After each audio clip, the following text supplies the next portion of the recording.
I used to think marble floors were cold, but tonight, beneath the velvet heels of 100 women dressed like seduction itself, they radiated heat. The air inside the grand hall pulsed with perfume and calculation, with whispers in French, Sicilian, and Russian. Every glittering gaze was aimed at one man, and I was invisible, just like always. I moved between them with practiced ease, clipboard in hand, headset tucked behind one ear, my black uniform a shield of anonymity. The daughters of powerhouses laughed like bells dipped in poison, feigning innocence. I cataloged every detail, every threat wrapped in silk. My job was order. My sin was watching him.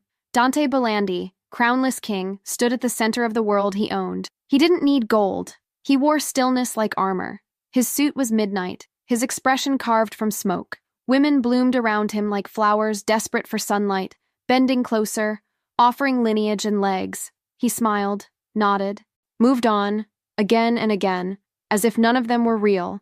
And then, he looked at me. Not a glance, not a flicker, a gaze, like he'd been waiting, like the noise around us dropped to silence. My breath caught. My body remembered things my pride had tried to erase. His stare had gravity, history. It burned. I looked away first. I always did. I turned down the corridor leading to the wine storage, cool air brushing my cheeks, heart thudding with irrational fury. I hated how easily he unspooled me, how a single glance could rip seams I'd stitched shut. I pressed a hand to the wall, just to remind myself what solid felt like. Running? His voice wasn't loud. It didn't need to be. It slid down my spine like velvet over steel. I turned slowly. He stood in the corridor like a storm in a suit, his hands in his pockets, his jaw taut with something that looked too much like restraint. "I'm working," I said.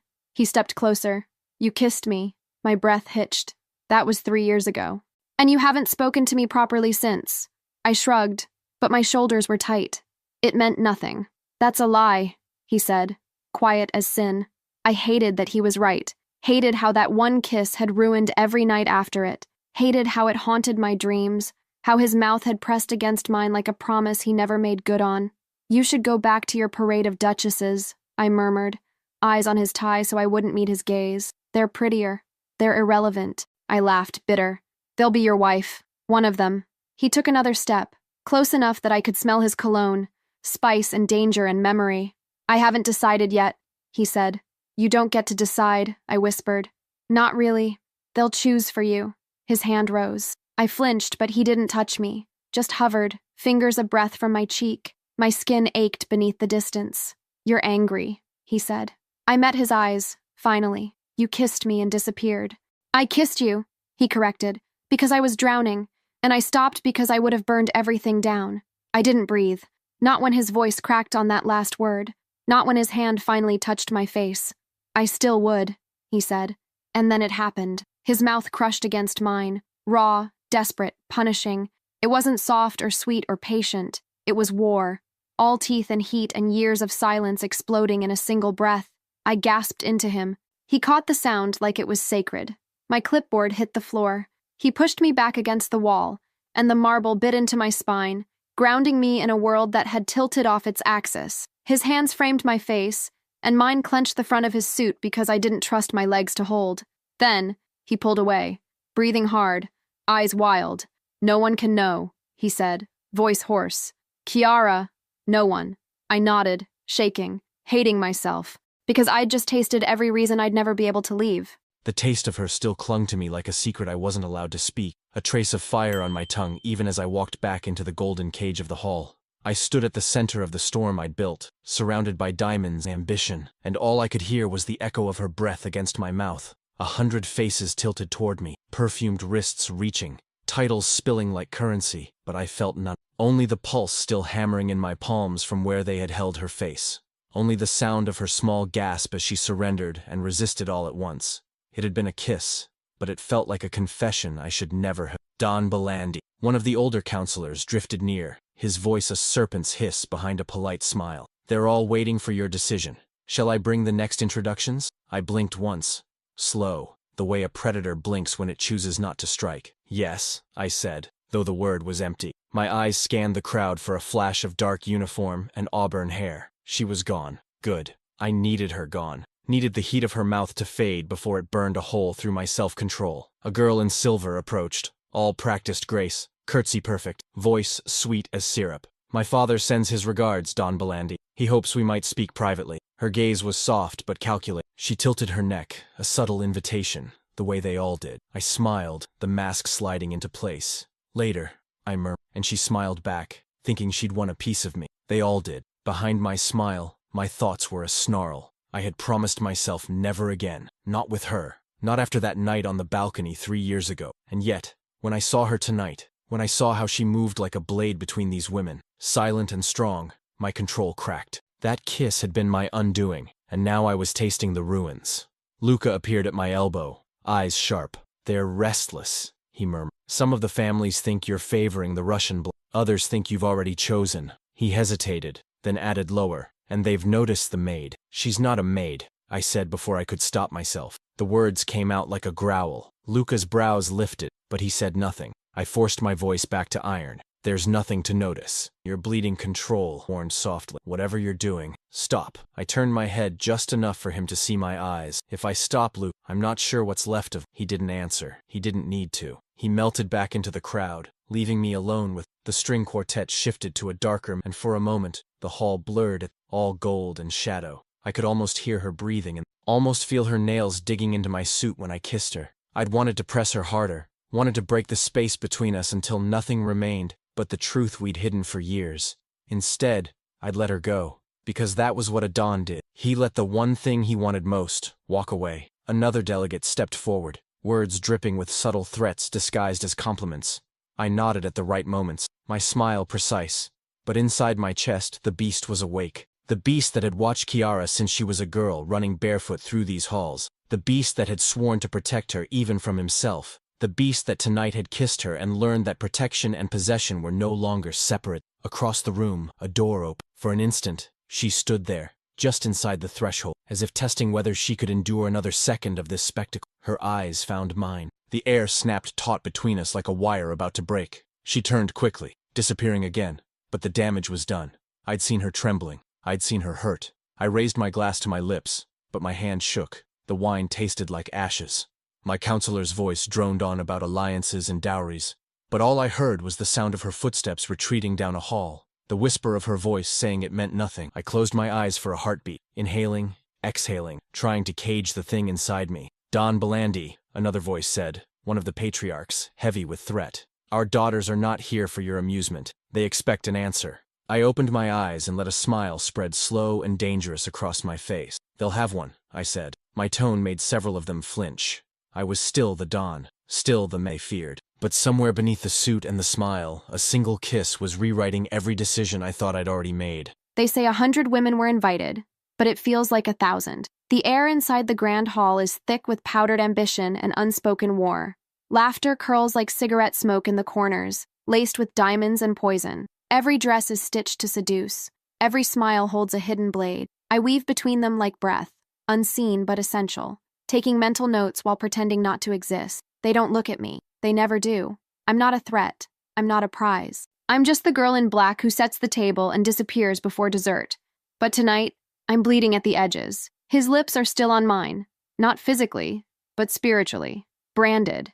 The place where he touched me, where he kissed me against the corridor wall, still aches. I tried to rub it off in the staff room sink. Hot water, harsh soap, but nothing could erase it. It was more than a kiss. It was a consequence. And the worst part? He's acting like it never happened. I saw him, smiling, accepting wine, speaking names, entertaining legacy, every bit the cold monarch he's supposed to be. I should hate him. I want to hate him. But hating Dante Belandi is like trying to drown the ocean. I steady a tray on my hip, the crystal glasses chiming like bells of judgment. The next group of women has arrived, 2 at a time, glacially elegant, all skin and strategy. One of them locks eyes with me, Elena Bernardi. Of course, she knows. Maybe not everything, but enough. She tilts her head, mocking pity, then leans in close as she passes, her whisper a venomous stroke. He always did like things he couldn't have. My jaw tightens. I don't flinch. I don't look back. I just walk. One step, then another. I place the tray on the bar like nothing inside me is breaking, but when I turn, he's there. Dante, standing still in a sea of movement, watching me like I'm the only thing he can see. No, Not tonight. I move past him quickly, but his voice catches me mid-stride, low and deliberate. You're shaking. I don't stop. From the cold. He follows, because of course he does. It's 23 degrees inside. Then maybe I'm cold on the inside. We're in a side corridor now. Less light. Less scrutiny. Too much memory. He reaches for my wrist. I step away. You said no one could know, I say, not even turning. And no one does. Then stop looking at me like that. Like what? Like I belong to you. There's a silence, and in it I can feel him thinking. I can feel the weight of everything he's not saying press against my spine. You kissed me back, he says, quiet but sharp. I turn then, slowly, meeting his eyes in the dim corridor. I'm not your secret, I whisper. I won't be your shame. Something flickers in his face, pain maybe, or rage, or regret. I never know with him. That's the danger of Dante. You never know which part of him you're about to meet. I've never been ashamed of you, he says. No, I snap, just afraid of what I mean. He steps closer. I don't move. My breath is shallow now. Every inch between us feels carved out of fire. I can't choose you, Kiara. I know. But I can't not want you. I know that too. And still, we're standing there, perfectly still, perfectly broken. I want him to kiss me again. God, I want it like a scream caught in my throat. But I also want to slap him. I want to cry. I want to forget. I want to remember. You don't get to touch me in the dark and ignore me in the light, I say, softer now, because anger takes too much breath. He leans forward, barely a whisper from my mouth. Then tell me what to do. I close my eyes. Lie to them, I whisper. Lie to all of them, but don't lie to me. When I open my eyes, he's still there. Still too close. Still too impossible. And for 1 second, just one, I think he might kiss me again, but he doesn't. He walks away. I didn't walk away because I wanted to. I walked away because if I stayed, I would have taken her against that wall, in that corridor, with her fire in my mouth and her fury in my hand. And the moment I crossed that line, nothing would stop me. Not the council, not the truce, not the ghost of my father whispering that power is earned in restraint. I wanted to break. God, I wanted to. But I was raised to endure, raised to rule, raised to look the one thing I could never have in the eyes and keep walking. Back in the ballroom, the noise slammed into me like a wall of perfume and expectation. Clinking glasses, shallow laughter, the thrum of legacy clawing for relevance. Every family here had sent daughters like offerings to a god that didn't believe in redemption. 50 bloodlines, 100 wombs dressed in silk, all waiting for the same thing. My name on a contract, and my hand on a waist that didn't make me forget how to breathe. Elena stood by the fountain, smiling with her mouth, but not her eyes. She was sharp, that one. Knew how to move, how to wait, how to strike. She was a front runner, and she knew it. Her father had power in 3 continents and more blood on his hands than I did. Marrying her would seal borders, silence enemies, and guarantee a generation of peace under my rule. But peace built on pretending I didn't want Chiara, so I could only make a mask. Don Belandi, Elena said, voice wrapped in honey. You disappeared. I had to take a call. She arched a brow. In the dark, some matters require shadows, and some women, she said, stepping closer, require answers. I tilted. And what are you, Elena? A woman or a question? Her smile sharpened. That depends on what you're afraid of. I didn't answer. I let the silence stretch. It's what my father taught me. Power isn't loud. It waits. It watches. It lets the other side fill the quiet with weakness. But even as I held her gaze, I felt Chiara. Not in the room, but in the air, like smoke that never truly leaves your lungs. I wanted to find her. I wanted to pull her into a room and kiss her until she begged me not to stop. I wanted to hear her say my name without hate in her throat. Instead, I moved through the crowd, smiling like I belonged to, shaking hands with men who'd slit my throat if I gave them a reason. I nodded at daughters who saw me as a crown, not a man, and all the while, I burned. Luca intercepted me near the southern balcony. He didn't speak, just held out a phone. One glance at the screen and my blood iced. 3 names, 3 movements. 1 violation. Someone was watching her. Handle it, I said. He nodded once, disappearing like a shadow into deeper shadows. I leaned against the railing, letting the cold stone cut into my palms. The weight of everything threatened to splinter my ribs. I was tired of pretending, tired of carrying kingdoms on my back when all I wanted was her in my arms. She was never meant to be mine. And yet, the memory of her voice haunted me, low and furious. You don't get to touch me in the dark and ignore me in the light. She was right. She was always right. And I was a coward wrapped in iron, a king afraid of the only throne that ever mattered, her heart. Tomorrow, they'd expect an announcement, a name, a future forged in politics and sacrifice. But tonight, I was still hers, even if I could never say it aloud. The only thing worse than his silence was the way it wrapped around me after he walked away, like the ghost of something I hadn't survived. I told myself I should be grateful, that I needed the space, that him walking back into that room full of teeth and expectation was a mercy. But there was no mercy in the way my lungs refused to expand. No peace in the fact that every step I took felt like I was dragging the weight of his absence behind me. I slipped into the back corridor near the west wing, the one where the kitchen staff slipped through with champagne and secrets. I leaned against the wall, eyes closed, hands shaking. My heart wouldn't slow down.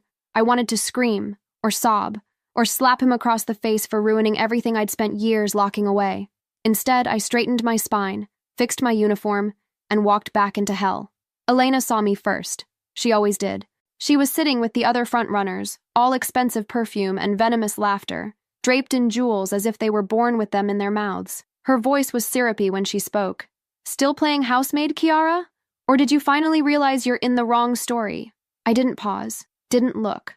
That would have been giving her power. But I felt it, the eyes turning, the whispers starting to curl like smoke. I reached the long banquet table and adjusted a misplaced glass, letting my fingers do something, anything. But I could feel her behind me, closer now. "You know," she murmured, too quiet for anyone else to hear. "He doesn't look at them like that." My fingers froze. "Doesn't touch them," she added, smile in her voice. "Doesn't follow them down empty hallways like a man starving." I turned, slowly, controlled. "Careful, Elena," I said. "Jealousy makes even silk feel cheap." She laughed. Not because it was funny, but because it had struck. "You think you're special because he kissed you once in the dark? That doesn't make you a threat. That makes you a secret." "I'm not trying to be anything," I said, voice low even. "But maybe ask yourself why the Don of the Cosa Nostra chases shadows when he has a kingdom laid at his feet." Her eyes narrowed. She hated that I didn't tremble. I walked away before she could respond. Because if I stayed 1 second longer, I might have done something unforgivable, like cry, or bleed, or tell her the truth, that I didn't want to matter. I wanted to disappear. I wanted to stop feeling the way he made me feel, like I was the match, and he was the gasoline, and this palace was just waiting to ignite. I slipped out through the side terrace and into the night air. The stars were too calm for the chaos inside my chest. Somewhere beyond the iron gates, the world made sense. But here, between legacy and lies, I was unraveling. And then I heard him. "Did she touch you?" His voice was low, dangerous, controlled only by the edge of fury. I turned. He was already walking toward me, dark suit catching moonlight, rage simmering beneath his skin. "What are you talking about?" "Elena," I exhaled sharply. "What does it matter?" "It matters," he said, closing the space between us until the air shifted. "Because if she laid a hand on you—" "What?" I cut in. "You'll protect me? Fight for me? You can't even look at me in daylight." His jaw clenched, his hands balled at his sides. I stepped in close, chest to chest, my breath brushing his lips. "You don't get to want me and cage me at the same time, Dante. I'm not your shame." He didn't move, didn't speak. I pressed one hand flat against his chest, felt his heart pounding like it might crack bone. "I'm not asking you to choose me," I whispered. "Just stop pretending I don't exist." His hand caught mine. "I see you," he said, voice thick. "Every second, every breath." I shook my head, tears burning now. "Then why does it feel like I'm always alone?" His forehead touched mine, and for a breath, the whole world went still. "Because wanting you means breaking everything I've built," he said. "And not wanting you breaks me." And I didn't have an answer, because both of us were already broken. I didn't kiss her. I could have. God, I wanted to. Her breath was already mine, her mouth a breath away, her eyes full of fire and ruin. But if I kissed her again, if I crossed that final line, I would never come back. I wouldn't stop at her mouth. I'd take everything, her body, her loyalty, her future, and maybe I'd even take her freedom without meaning to. Because love, when it comes from a man like me, isn't gentle. It destroys. She looked up at me like she was seconds from shattering, and all I wanted was to catch the pieces in my hands, keep them, press them into me until her edges replaced mine. But I didn't move. I didn't breathe. I just listened to the ache in her voice when she said she felt alone, and hated myself for every reason why. When she left, I didn't follow. I stayed there on the terrace, letting the cold settle into my bones, hoping it would quiet the heat she'd lit inside me. It didn't. Nothing did. I waited 5 more minutes before I went back inside, long enough to prove I still had some control.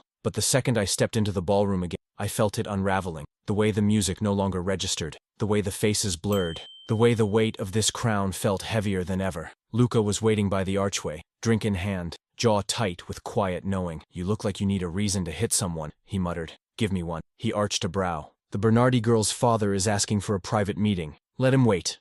Luca tilted his head. "That's a mistake. I'm full of them to— You're bleeding control, Dante. They're circling." I took the glass from his hand and drank it in one swallow. The burn was welcome. The silence after, even more so. "She's not going to survive this," I said, voice low only for— "They already see her. They know." He nodded once. "Then make a choice, but make it soon." The room shifted again, subtle, like a tremor before an earthquake. Elena had taken the floor with two other favorites. Their gowns shimmered like promises, their smiles calculated. They looked at me like a kingdom they intended to conquer, but I wasn't a kingdom. I was a war. She wasn't there. Chiara. I searched every shadow, every corner, every sliver of movement that might have been her. Nothing. A beat passed. Then two. And something inside me snapped. I turned on my heel and walked out. Not fast, not loud, but final. Luca didn't stop me. No one did. Down the west corridor, past the locked garden doors, I moved like a man possessed. Because I knew where she'd go when she couldn't breathe, knew where she hid when the walls pressed too close. It wasn't far, and it wasn't safe. Not any. She was on the floor of the back kitchen, knees drawn to her chest, back pressed against the cold metal of the fridge. Her head was tilted, eyes closed, hands shaking in her lap. She didn't hear me at first. Not until I said her name. Chiara. Her eyes open, slow, unwilling, like even seeing me hurt. I knelt down, not touching her, just lowering myself to her level. My voice came quieter this time. "Tell me what to do." She laughed once, bitter and breathless. "You think there's still a version of this where we get to choose? I'll burn the whole council down." "No," she said, shaking her. "You won't. Try me. I don't want to be your ruin, Dante." I leaned in, just enough that she could feel the heat of me, but not the weight. "You were never my ruin, Chiara. You were my reason." She stared at me, eyes full of disbelief and something far more dangerous. Hope. And in that moment, I knew. I was already past the point of return. His words lingered in the air between us like something sacred and dangerous. A flame cupped in trembling hands. I didn't move. I didn't breathe. I just stared at him. At the man who was never supposed to see me like this. On the floor, undone, ruined by nothing more than his voice and the way he said my name. My reason. God. I wanted to scream. I wanted to fold myself into that word and pretend it was enough. But it wasn't. Not here. Not in this palace built on blood and ceremony and promises I was never meant to touch. I looked away, pressing my forehead against the fridge door, the metal cold and indifferent against my skin. "Don't say things like that," I whispered. "Not unless you mean to keep them." He didn't answer right away. I could feel him watching me, could feel the pressure of his silence against my spine. When he spoke, his voice was different, lower, raw. "I've meant everything I've ever done to you." I turned slowly, searching his face for some crack, some tell, but there was only him, Dante, unyielding, burning, aching, and I hated that I wanted him to touch me, hated that even now, after all of it, my body still leaned toward his shadow like a flower to sun. "Then why do you keep leaving me in the dark?" I asked.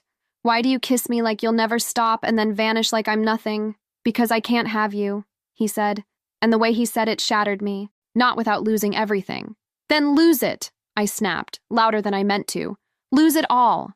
He stared at me, jaw clenched, eyes storming with something unspoken. Then he stood, slowly, measured, dangerous. "You think I wouldn't?" he asked. "You think I wouldn't torch every alliance, every family, every last piece of this empire just to keep you?" I pushed to my feet, fists shaking. "Then why haven't you?" "Because I know you," he growled, "and you'd never forgive me for the blood." He was right, and I hated that he was right. Because I wanted him. I wanted his hands on my skin and his mouth on my throat and his name in my bones, but not at the cost of war. Not with blood on his hands that I couldn't wash off. I stepped forward anyway, until there was no space left, until I could feel the heat of him crackling in the air between us. "I don't want peace if I have to watch you marry someone else to get it." His breath caught. "You won't have to." "They'll force your hand," I whispered. "You know they will. Let them try." And then softer, like a vow stitched in silk, "Let them see what happens when I choose fire." I touched his chest, just once. A tremor passed through him, and through me. "You can't protect me from this," I said. "I know." "Then what are we doing?" His hands rose to cup my face, thumbs brushing the tears I hadn't realized were falling. "We're standing in the center of a storm," he said, "pretending we're not the ones who summoned it." I closed my eyes, and when I opened them, I kissed him. Not with desperation, not with anger, with grief, with tenderness, with everything I'd buried since the moment he stopped being the boy who chased me through gardens and became the man who could ruin nations.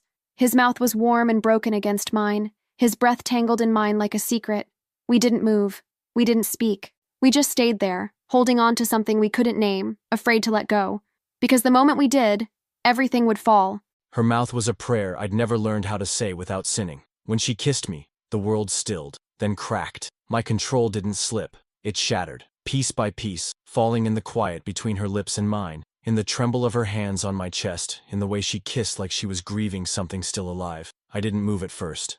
I let her have that moment, that ache, that surrender. But when her fingers curled into my jacket like she was bracing for impact, I lost myself. I kissed her back, fully, brutally, reverently. I kissed her like she belonged to me, because she always had. My hands moved to her waist, slow at first, then gripping harder when she didn't flinch. She pressed into me like she was tired of pretending she didn't burn. And I was already ash. "Dante," she breathed, "God help me." I almost dropped to my knee. "Say it again," I whispered against her throat, already tasting the salt of her skin. "Don't do this," she murmured, even as she tipped her head back to give me more. "Don't make this harder." I kissed the hollow beneath her jaw, slow, punishing. "Tell me to stop." She didn't, not with words, only with a breath that caught halfway through my name and collapsed into a sound that wasn't quite a plea. "You think I can watch you belong to this house?" I growled. "Watch you pour wine for men who would sell their sisters for a seat at my table? I don't belong to anyone," she said, defiant even as her voice cracked. "You belong to me," I said, voice low, savage, final, "and I will not let them take you." She shoved me, sudden, fierce. I stumbled back half a step, stunned not by the force, but by the way her eyes blazed. "You don't get to say that," she snapped. "Not while you're preparing to marry someone else. I haven't chosen. They'll choose for you. You said it yourself." I stepped forward again, slower now, hands raised like I was approaching a wounded animal, because that's what she was, and I was the wound, and the weapon. "I'll choose wrong," I said. "I'll set the whole game on fire." She stared at me, chest heaving, lips swollen, eyes red, beautiful in ruin. "What if I don't want to be your weakness?" she asked, voice trembling. "You were never my weak," I said. "You are the only thing that makes me strong." She shook her head. "Then why do I feel like I'm always at the edge of being erased? Because I haven't protected you properly." "No," she said, softer, more deadly. "Because you've made me your secret." That landed hard. I felt it in my lungs, my spine, my blood. "I never meant to." "But you did," she said. "You kissed me in the dark. You touched me in corners. You hide me in silence." I swallowed. It tasted like regret. "I thought I was shielding you. You were silencing me." I closed the space between us, barely breathing. "Not anymore." She looked up, and for one fragile second I saw it. That flicker of hope she tried so hard to kill. "If you walk away now," she whispered, "don't come back." I cupped her face, leaned in, my mouth a whisper from hers. "I'm not walking away," I said. "Not again." She closed her eyes, and this time I stayed. I didn't sleep, not even a little. I lay in the dark with my fingers pressed to my lips, like I could trap the ghost of his mouth there, like if I held still enough, it wouldn't slip away. But it already had, because no matter how he kissed me, no matter how he said my name like a vow, nothing had changed. We were still on opposite sides of a war neither of us had declared, trapped in a house where power had a dress code, and love had no place at all. When the sun rose, it didn't bring clarity, only consequence. I pulled on my uniform with shaking hands, each button another reminder that I didn't belong here. Not really. Not as his, not as anything but what I'd always been, a girl who cleaned up after empires. By the time I reached the lower hall, the day was already spinning. Guests arriving early, council members shifting in and out of rooms like smoke. Staff were tense, whispers clung to the marble walls like condensation. Something had shifted overnight, and I knew without anyone telling me, that it was us, that someone had seen, or heard, or simply sensed the change in the air. That Dante hadn't left me last night wasn't a secret. Not here, not in a house that was always listening. I kept my head down, moving quickly through the ballroom with a tray of glasses, and I felt it. All of it. The eyes, the suspicion, the fracture forming where no one dared point. Elena's laughter cut across the room like glass shattering against stone. I didn't need to look to know it was aimed at me. "You missed a spot," she said sweetly as I passed. I didn't pause. I didn't flinch. I simply placed the tray and turned, spine straight, chin high. "I'm sorry," I said with a smile that wasn't one. "I didn't realize your ego needed polishing, too." Her eyes flashed. The girls around her went quiet. A beat passed, then another. I turned to leave, and she tripped me. It wasn't dramatic. It wasn't obvious. Just the sharp edge of her heel beneath mine at the wrong moment. But it was enough. The tray hit the floor with a crash that echoed through the entire hall. Crystal shattered, champagne exploded, and the room went still. For a heartbeat, no one moved. Then, "Get up!" she hissed, low and vicious. "Crawl, like the servant you are." I didn't move, not because I was frozen, but because I was burning. A slow, dangerous kind of burn. Then I heard it, his voice, firm, final. "Enough." Everyone turned. Dante was already walking through the crowd. Not rushing, not running, but every step carried weight, intent, wrath wrapped in silk. He didn't look at Elena, not once. He looked only at me, and when he reached me, when he knelt without hesitation and picked up a shard of glass from the floor, the silence cracked. "You're bleeding," he said quietly, eyes on my hand. I hadn't noticed, but the cut was there, small, red, real. His thumb brushed the blood away like it mattered more than anything else in the room, and then he stood, turned, and said her name. "Elena." She straightened like she'd won something, like this moment was hers. He didn't raise his voice, didn't need to. "You will apologize." Her smile faltered. "Don Belandi. Now." The room held its breath. "I'm sorry," she said, voice clipped. He didn't respond. He just turned back to me, his gaze darker than I'd ever seen it. "Come with me." And this time, God help me, I did. She followed me without a word, and I hated how much hated that the sound of her steps behind mine felt more binding than any oath I'd ever sworn. I didn't stop until we reached the south wing, the door to my private quarters clicking shut behind us like a final verdict. Silence folded, heavy, absolute. She didn't speak, neither did I, not at first. I just stood there, my back to her, hands clenched, trying to contain the storm building my skin. I could still see the blood on her hand, still hear the tray hit the floor, still see her kneeling like she didn't deserve to stand. I turned slowly, found her leaning against the wall, arms crossed, chin lifted. She looked furious, beautiful, wounded. She always did. "You should have let me handle it," she said. "I did." "No," she snapped. "You made a scene. She humiliated you in front of 50 family. She's been trying to for days.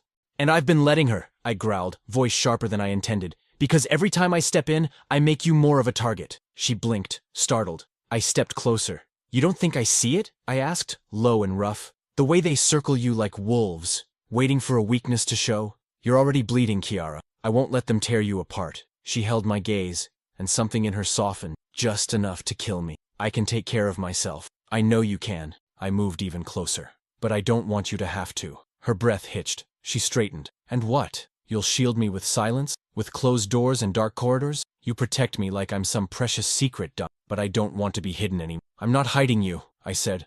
"I'm guarding you." Her eyes flashed. "From what?" "From me." The words hung in the air like ash. She stared at me, something unraveling behind her ribs. "I don't want your protection if it means pretending I don't exist." "Then tell me what you want," I said, voice tightening. "Say it." "I want you," she breathed. And God, I felt it, like a blade between my ribs. But not like this. I reached for her without thinking, one hand at her waist, the other threading into her hair. She gasped, but didn't pull away. "There is no other way," I said. "Not in this world, not in this house." Then we were doomed from the start. "Maybe," I whispered, forehead pressing to hers. "But I'll still burn for you. Every night, every breath." Her hands slid up my chest, her fingers curling into the lapels of my jacket. Her voice was barely there. "And if I let you kiss me again, I won't stop." Good. And then she did. And I didn't. I kissed her like the world had ended and left only us behind. Her mouth met mine in fury and forgiveness, in hunger and defiance. She tasted like defiance, like surrender, like the thing I'd never be worthy of but would take anyway, because I had already chosen. And it was her. Always her. Only her. I left before he could stop me. Before his mouth became an apology, I'd forget how to survive. Before his hands on my waist turned my resolve to ash. I slipped down the hall barefoot, my shoes in one hand, my heart in the other. It was still dark out, not in the sky but inside me, a kind of darkness that didn't fade with time, only deepened. And I knew, with a clarity that made my stomach twist, that if I stayed another night in this house, I'd lose myself entirely. Not to them, to him. The bag I'd packed weeks ago was still hidden in the linen closet. Just the basics. Some cash. A passport I was never supposed to have. A name I hadn't used since I was 15. I moved silently, one step after another, ignoring the echo of footsteps that weren't there, the weight of cameras I hoped weren't watching. I'd learned this place like a second skin. Every locked door, every guard shift, every blind spot. This escape had lived in my bones for years, rehearsed in silence like a song I never meant to sing. But now it was the only sound in my head. I passed the East Wing staircase and didn't look back, not until I heard his voice. Low, dangerous, icy. "Where are you going?" I froze, slowly turned. Dante stood at the end of the hall, shirt half-buttoned, eyes unreadable. He looked like sin and sanctuary wrapped in a storm. His voice came again, quieter this time. "Say it." I lifted my chin. "I'm leaving." "No." "Yes." He took one step forward, and I matched it with one back. "You said I wasn't your secret, but you still keep me locked away. You say I'm yours, but I still bleed in silence. You think running will fix that?" "No," I said, "but staying will break me." He didn't move. I hated that part of him, the stillness, the way he held power not in his hands, but in the air around him, like a god watching his worshiper dare to turn away. "You don't get to decide for me," I said, voice trembling but steady, his jaw clenched. "I already have." I stared at him, breath caught in my throat. "You locked down the gates," I whispered. His silence answered. "You knew I'd try." "I hoped you wouldn't. I can't be caged, Dante. You're not a prisoner." "Then why do I feel like one?" His eyes darkened. "Because you're trying to run from something that doesn't end when you leave." I swallowed, hard. "And what's that?" "Me." I wanted to scream, to kiss him, to slap him, all at once. "I can't love you like this," I said. "You already do." My hands tightened on the strap of the bag. "Then let me go." He didn't speak, didn't blink, didn't breathe, just watched me. And in that silence, something cracked. Not in him, in me. I watched her break and said nothing, not because I didn't feel it, but because if I spoke, I'd beg. And I don't beg, not even for her, especially for her. The silence stretched between us, a tightrope laced with glass, and I could see it. See the way her fingers trembled around that damned bag. See the truth in her eyes she thought I couldn't handle. She wasn't leaving me. She was leaving herself. The version of her that stayed obedient, invisible, quiet, and maybe I deserved that. But I wasn't built to watch her walk away. So I stepped forward, slow, deliberate. A man walking toward fire and daring it to consume him. "Put the bag down." "No. Kiara. No." The word cracked, not from her lips but from her ribs. Her spine was straight, but her eyes, God, her eyes were full of water and fury and something that tasted like goodbye. I reached for the door behind her, locked it with one hand, the sound like a shot in the dark. She didn't flinch. "You can't keep me here," she said. "I already have." Her chin lifted. "What happens now? You guard the exits, chain the windows?" "No." I took another step. "I make you see." "See what?" "That I never wanted a kingdom without you." She laughed. It was soft, bitter, beautiful. "Then you should have built it differently." I stood in front of her, close enough to smell her skin, that familiar scent of storm-drenched roses and defiance. "I built it with blood and bone because that's all I had left," I said. "But you, Kiara, you were the only soft thing I ever let live inside it." Her lips parted, but she didn't speak, and I didn't stop. "I tried to keep you close without ruining you. I tried to protect you without claiming you. I tried to love you in silence so no one could use you against me." "You failed," she whispered. "I know." She dropped the bag. It hit the floor with the weight of every night I'd watched her walk away in my mind, and still, I didn't touch her. Not yet. Because this wasn't about possession. This was surrender. Mine. "I can't be what you want," she said. "You already are." She closed her eyes. Her voice cracked. "I don't know who I am anymore." I stepped closer. Her breath caught. My hand rose, slow, reverent, fingers tracing the curve of her jaw like a question. "You're mine," I said, barely audible. "And I'm yours, whether we name it or not." She opened her eyes, and in them, I saw it. Not forgiveness, not peace, but something worse. Hope. And when she exhaled, her body sagging toward mine like a tree finally giving in to gravity, I caught her. I didn't speak, didn't promise, didn't swear. I just held her like I couldn't tell where she ended, and for one quiet moment in a house built on secret, there was silence. Not the kind that kills, the kind that saves. His arms were too warm, too steady, too much like something I didn't deserve. I wanted to stay wrapped in that stillness, to let the quiet carry me somewhere far from reality, but the truth was already seeping back in. He hadn't unlocked the door. I was still trapped, still held, still pressed against the chest of the man who would burn the world before letting me go. but never loudly enough to claim me in the light. I pulled back, just enough to breathe, just enough to look up at him without letting my voice shake. I can't do this again. His brows pulled tight. Kiara. No. My hands found his chest, pushing lightly, not to hurt, just to mark distance. You don't get to tear me open and then sew me shut with your silence. I didn't mean to hurt you. Then why does it always feel like I'm bleeding? His jaw flexed. I saw it. The war behind his eyes, the brutal calculation of power versus need. And I hated how beautiful he was in pain. You say I'm yours, I continued, voice low, tight. But when they come knocking with rings and contracts and blood money, it's never me they see standing beside you. It's always someone safe, someone born for this world. You weren't born for it, he said quietly. You were made for it, with teeth and fire and every scar they gave you. You think that's love? No. I think it's survival. I think it's the only reason I've lasted this long, because somewhere in this twisted empire, I still had you. I looked at him, really looked, and saw the truth in his face, the exhaustion, the desperation, the fear, not of losing power, but of losing me. You can't keep me hidden forever. I know. And you can't keep pretending this will fix itself. I'm not. Then what are you doing, Dante?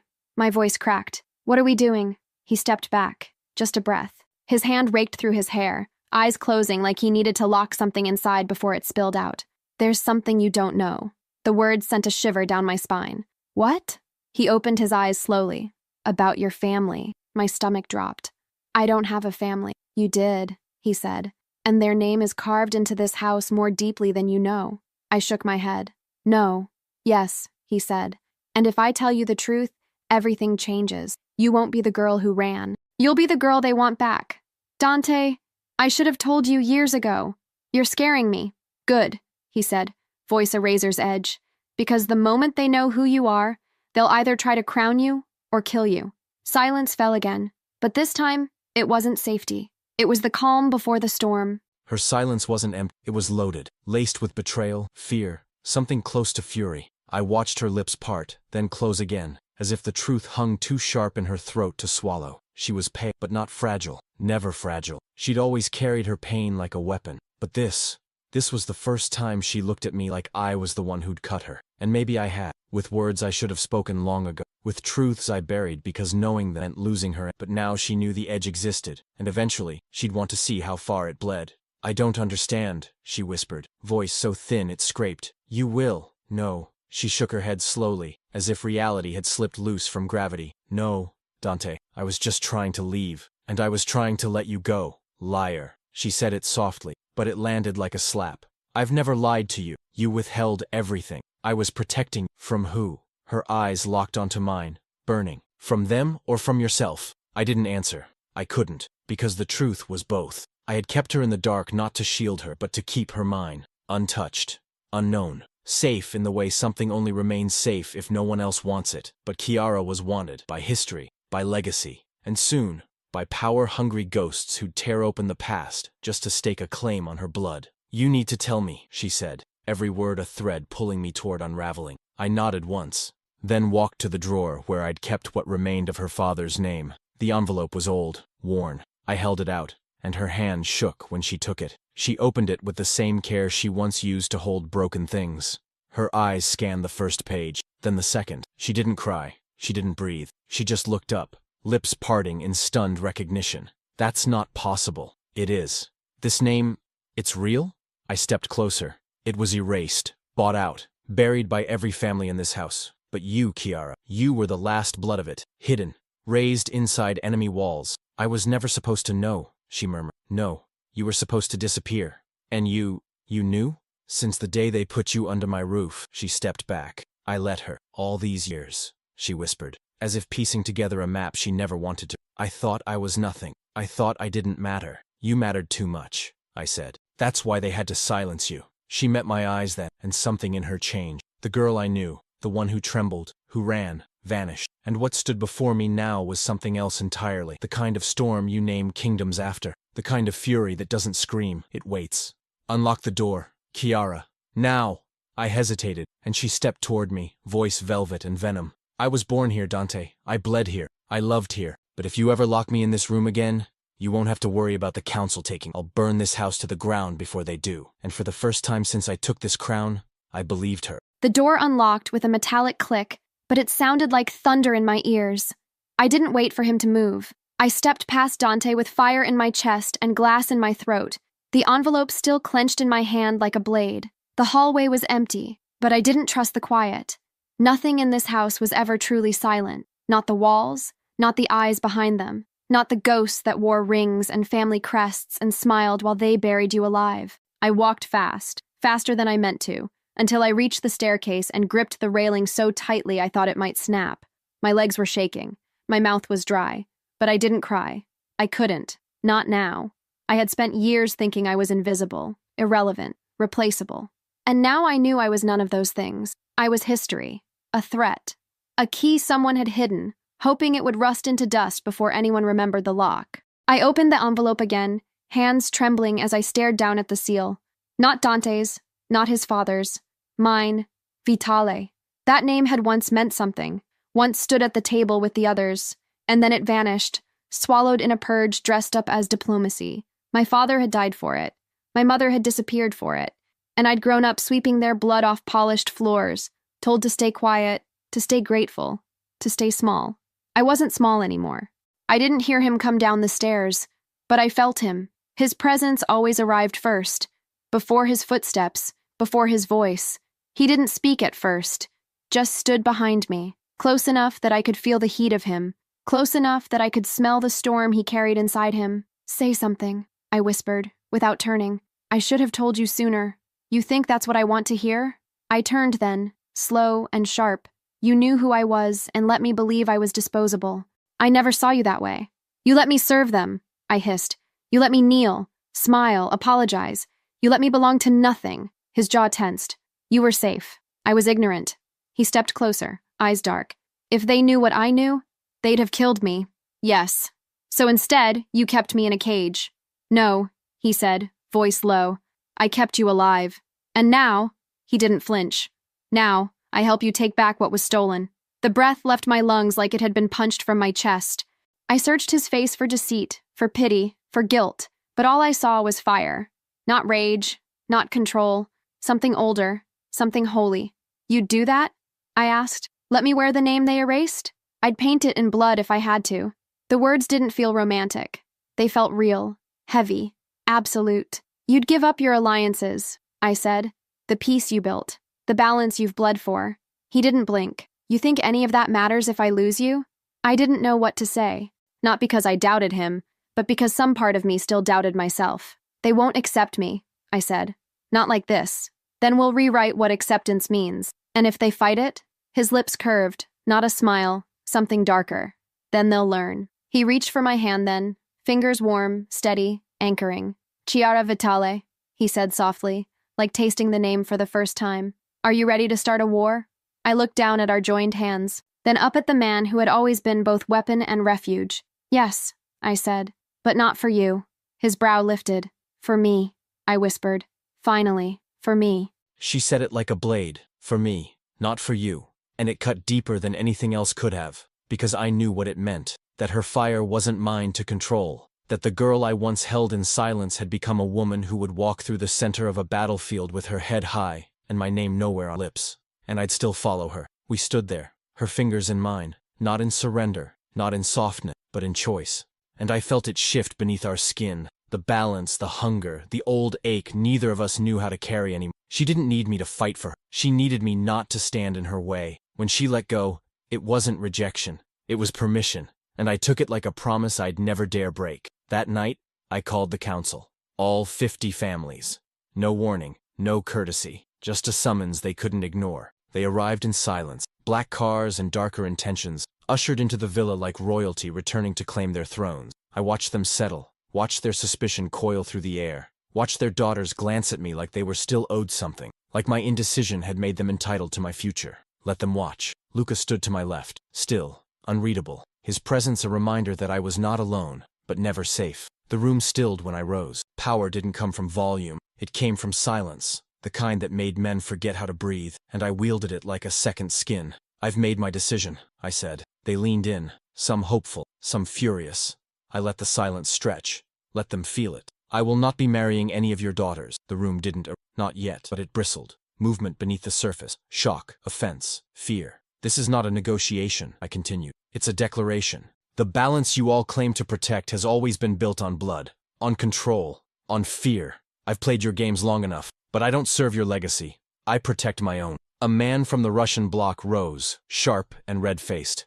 And who exactly do you think your legacy belongs to, Belandi? I looked toward the door. It opened like fate had waited for the perfect second, and there she was. Chiara Vitale. No uniform, no apology, no shame, just fire. She walked down the aisle between monsters, chin high, every step erasing years of silence. They stared, some in recognition, some in disbelief, one or two in dread. I didn't introduce her. She didn't need me to. She stood beside me like she belonged there. Because she did. This is my future, I said. Not because she was chosen. Because she endured. Because she bled. Because she rose from your ashes and dared to still breathe. Whispers moved like daggers. She carries the name you buried, I said. And I dare any one of you to try and bury her again. And still, she said nothing. Because Chiara didn't need words to be heard. She was already the loudest thing in the room. They looked at me like I was a myth they'd tried to erase and failed. I stood beside Dante, but I didn't touch him. I didn't need to. My presence alone was enough to split the room. They didn't see a girl anymore. They saw the threat they thought had died with my bloodline, and I let them look. Let them remember. Let them wonder how long I'd been in their midst, serving their wine, bowing my head, biting my tongue while they laughed and forgot what my name once meant. Every breath I took was a rebellion. Every heartbeat, a declaration. And still, I said nothing. Not yet. Dante's voice had carried like thunder, but mine would be quieter, colder, closer, the kind of storm you only hear once it's already inside your walls. One of the older men, thick with wealth, thinner with legacy, stood, his voice a drawl soaked in disdain. "We remember the Vitales," he said. "We remember what happened when they were given too much power." My gaze met his, steady, unflinching. "Then you also remember how many of you stood beside them, drank from their cups, slept with their daughters." The silence cracked. A few shifted. A few stared harder. "Or have your memories grown as cowardly as your politics?" Another voice. Elena's father, eyes sharp, smile sharper. "You think because you survived, you have the right to stand among us?" "No," I said, voice soft as a blade unsheathing. "I think because you failed to kill me, you've lost the right to question where I stand at all." There was a murmur, a ripple. And through it, Dante watched me like he'd never seen me before. Like every version of me he'd known had led to this moment. This woman. This fire. "You speak like a queen," Elena's father sneered. I smiled, slow, deadly. "That's because I am one." He turned to Dante. "You would risk war for her?" Dante didn't flinch. "I'd start one." My heart didn't race. It roared. Not with fear, with fury, with certainty, with the kind of love that doesn't wear lace. It wears armor. I stepped forward, one slow breath at a time. "You think this is about love?" I asked. "It isn't. This is about return. You took my name. You took my place. But you didn't take my spine. And now I want it all back." "Too late," someone muttered. "Then make me regret it," I said. No one moved, because they knew. You can kill a family, but you can't kill what they leave behind in a girl who grows up beneath the feet of kings and learns to rise. She didn't just rise. She eclipsed. Every eye in that room bent toward her like gravity had shifted, like something ancient had reawakened in her bones and dared anyone to question it. And I let them look. I let them feel her power, because for the first time in years, I wasn't the most dangerous person in the room, and it didn't scare me. It wrecked me, because I'd spent my life mastering control, commanding fear, building a kingdom of obedience, and she shattered it all just by standing still. They didn't know what to do with her. The men who ran the world with contracts and bloodlines, who traded daughters like currency and built thrones from graves, they stared at Chiara Vitale and saw a woman who could not be bought, married off, or silenced. And still, they tried. A voice rose, old, brittle, poisoned with tradition. "If she wears that name, she inherits its crimes." I turned toward him, slowly. The silence in the room thickened. "Then let her inherit your fear too." Another man stood, younger, clever, dangerous in a different way. "You expect us to accept her without a vote, without negotiation." I met his gaze, calm. "You accepted murder without question, erasure without grief. You'll accept her or you'll answer for what you buried." "Threats," he said, voice low. "That's your play?" "No," I said. "Love is." That word didn't sound soft coming from. It sounded like war, and they heard it for what it was. A line drawn, A dare spoken. I walked to Kiara, the distance between us small but burning. When I reached her, I didn't touch her. Not yet. I turned back to them, to 50 families and 1,000 silent rules, and I burned them all with one sentence. She will not be a bride to secure your peace. She will be a queen to tear down what you think peace looks like. The air cracked. They expected rebellion. They got revolution. Kiara stepped beside me, shoulders back, chin high. This is not your house anymore. It's ours. And if you want a seat at our table, bring something more than blood. Someone scoffed. And if we refuse? Her smile was, then you'll see what happens when a girl grows up watching men like you decide who deserves to live. And for a long, beautiful moment, no one had anything to say. Because we weren't just rewriting the rules. We were becoming the ones who'd never follow them again. I could feel their eyes like knives, but I didn't flinch. I stood in a room full of men who had orchestrated my extinction and dared them to speak my name. And still, none of them did. Not out loud. Not yet. Because they knew. Knew that speaking it meant acknowledging what they'd failed to destroy. Knew that looking at me too long meant seeing the ghost they thought they'd buried rise in full skin and bone, crowned not by their permission, but by fire. I didn't need Dante to stand beside me. He already had. In silence, in choices, in the weight of every sacrifice he made without ever asking for my gratitude. But tonight, he wasn't standing behind me or beside me. He was beneath me, holding the ground firm where I stepped, quiet and lethal, letting me take what they'd tried to claim for themselves. They wanted me to ask, to beg, to kneel. They wanted submission dressed as diplomacy, humility as strategy, but I gave them nothing. I looked to the man at the head of the council table. His ring gleamed too brightly under the chandelier. I remembered polishing it once, watching his daughters dance in gold while I swept broken glass beneath their feet. His voice was a cold, measured thing. You think power is inherited through blood and tragedy? I smiled without softness. I think power is what's left after survival. He didn't like that. None of them did. Dante didn't speak. He didn't have to. His silence was a blade unsheathed, waiting for the first man to fall on it. I am not here for vengeance, I said, and the lie tasted clean. I am here for restoration. And you think claiming a forgotten name will give you the right to rule? Another man asked, spitting the word like it offended him. No, I said slowly. I think the fact that you're all still sitting means I already do. One stood, angry, flushed, the kind of man who never got over the taste of control once he lost it. You are not legitimate. I tilted my head. Then make me prove it. He blinked. If I'm nothing, I continued, stepping forward. If I'm no one, then what are you afraid of? He sat back down. Coward. They all were. I turned toward Dante. His eyes met mine, and something in my chest tightened. Not with fear, but with the staggering weight of what we'd just done. We'd burned the script, and now we were standing on the ashes. He held out his hand. I didn't take it. Not yet. I looked at the room one last time, felt the eyes still clinging to my skin, waiting for me to flinch, to fall, to beg. And then I spoke the only truth I had left. I am not here to be chosen. I am the choice. And finally, they listened. She didn't take my hand, and I didn't lower it. I let it stay between us. Suspended in the air like a bridge she had every right not to cross. She didn't need me to lead her, and she had already conquered them, silently, fiercely, dressed in nothing but the name they tried to bury. My Kiara, not soft, not saved, but sovereign. And I had never wanted her, not because she'd proven anything to them, but because she'd proven everything to herself. She had walked into the lion's mouth and made it kneel. The council didn't speak again, not for a long time. They shifted, uncomfortable, unsure. Their weapons turned into questions they no longer had the language to ask. There was no vote, no ceremony, no blood pact. Just one final look passed between the families. The silent nod of men who'd just witnessed the future crack wide open. She didn't need their blessing, only their surrender. Later, when the room had emptied and the candles burned low, she stood in the center of the hall alone, her spine still straight, her breathing steady. But I saw it, the tremble in her fingers, the heat behind her eyes, the weight of everything she hadn't let fall. I moved to her slowly, not to rescue, not to claim, but to witness. I stopped a breath away. You didn't take my hand, I said quietly. Her voice was calm, but not cold, because I needed to stand alone first.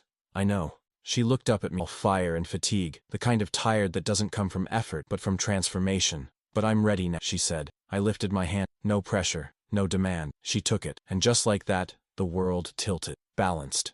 We stood there for a long moment, the storm behind us, the unknown ahead. She didn't ask what came next.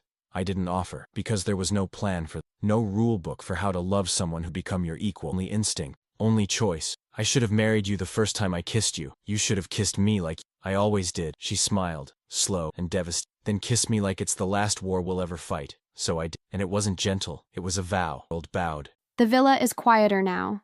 Not silent, never silent, but different. As if even the walls have learned to breathe with me instead of against me. I walk through it without flinching, without apologizing for every footstep. There's no one left to pretend for. No one to shrink around. Only legacy, rebuilt brick by brick with the weight of my name stitched into its foundation. I don't wear black anymore. Not unless I want to.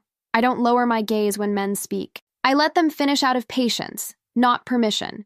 And when I enter a room, they don't call me servant. They call me Signora. Sometimes they call me queen, but I never asked for that, and I don't need it now.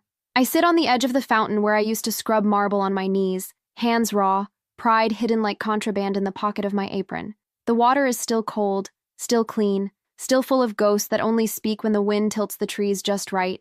I used to hate this place. I used to dream of setting it on fire, and now I run it. Not as a prize, not as someone Dante gave the keys to. I took it, with spine, with silence, with the blood they spilled trying to keep me small. There are roses blooming in the East Garden again, the ones I planted before I knew who I was, the ones I nearly ripped out after everything came undone. I let them grow now, wild and without symmetry. They don't need order, only light. He watches me from the terrace. I can feel him before I hear his footsteps on the stone. Dante never announces himself. He just exists louder than the rest of the world. I don't turn until I feel his shadow wrap around mine. "You're thinking too loud again," he says, his voice a brush of heat against the side of my neck. I smile without showing it. "You said we'd lose everything. I was wrong." "No," I say softly. "You were right. We did lose everything.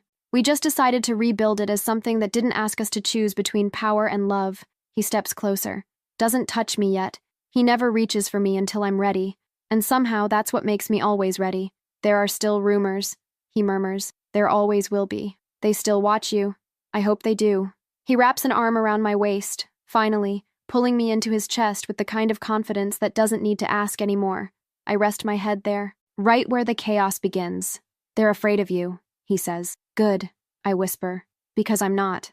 The wind shifts again. The roses nod. The past exhale. I close my eyes and listen to the heartbeat that once kept me awake at night, wondering if I was foolish for wanting something I could never hold. Now it holds me, and it's steady, brutal, mine. We don't say "I love you" anymore, not because we've stopped meaning it, but because we live it so completely that saying it would feel like an interruption. Instead, I kiss him, not softly, but like I always do, like it's the first time, and the last. There's a different kind of silence in the house now, not the tense, coiled quiet that comes before a command, or the breathless kind that waits for permission. This silence is earned, it's peace dressed in shadows, and I wear it like armor. Not because I need protection anymore, but because I built this kingdom in war, and now I rule it in stillness. The kind of stillness that only comes after you've lost everything worth surviving and somehow survived anyway. She's in the garden again, barefoot, hair loose. The children run in wide, messy circles around, laughing like they don't know their parents once brought the underworld to its knees. That's the way it should be. They don't carry the weight of our names yet. One day maybe, but not now. For now, I watch her with the same reverence I had the first time I saw her stand in that council room. Fire in her spine, my name on her lips like a curse and a coronation. That was the moment I knew I'd never be free of her, that I didn't want to be. Power never looked like crowns to me. It looked like her. Eyes sharp enough to wound, heart wild enough to ruin. And still, she chose me. She feels me watching. She always does. Her gaze lifts, and just like that, everything inside me stills. No matter how many wars I've won, no matter how many enemies I've buried, she's the only one who's ever brought me to my knees with just a... She waves the children ahead and walks toward me, slow, deliberate, a smile tugging at the edge of her mouth that still makes my pulse forget how to be. "You're brooding again," she says, brushing a speck of nothing from my shoulder. I'm remembering. Dangerous habit. I lean in, mouth grazing the corner of hers. "You're the most dangerous habit I have." She doesn't argue. She never does when I speak the truth. We sit beneath the same olive tree where I first kissed her like I was starving, and she was already mine. And maybe I knew, even then, that everything after would be war. But I'd fight it again, and again, and again, just to sit beside her in this moment. In this life we carved from ash, they still talk about. Eyes half closed against the sun. Let them. They say I ruined you. You did. She turns, eyes narrowing. You're not supposed to agree with that. But you did, I repeat, softer now. You ruined the man I was pretending to be, and gave me back the one I never thought I'd be allowed to become. She doesn't smile. She breathed, deep, like my words settled into her lungs. I take her hand, trace the faint lines on her palm, each one a piece of the path she walked to get here. I used to believe legacy was built in blood, I say, but it's not. No? It's built in the people who survive it, in the ones who choose love, even when the world tells them to choose power. She leans in, presses her lips to my temple. And what do you choose now, Dante? I close my eyes, let her scent, her voice, her skin write peace into every part of me that once only understood war. I choose, and this time, the world doesn't burn. It bows. Thank you for listening until the very end. If these words reached your chest, even for a second, then I want you to know your presence here was not silent. It echoed. It mattered. It reminded me why I write with open veins and trembling hands. If you felt something, anything, please leave a trace. A like, a comment, even the simplest, I'm here. It tells me you were real, that this story breathed in someone else's world besides mine. When you interact, when you share, when you whisper this tale into someone else's ears, you help this story reach further, find more hearts, more silence in need of warmth. Subscribe if you haven't. It's free, but it means everything. Turn on notifications if you'd like to be the first to hear what comes next. And if it's not too much to ask, share with someone who needs it, with someone who's forgotten how powerful softness can be. Let's scatter stories like seeds. In a world this bruised, beauty is rebellion, and love is the revolution. Thank you, truly, and may you always, always feel welcome.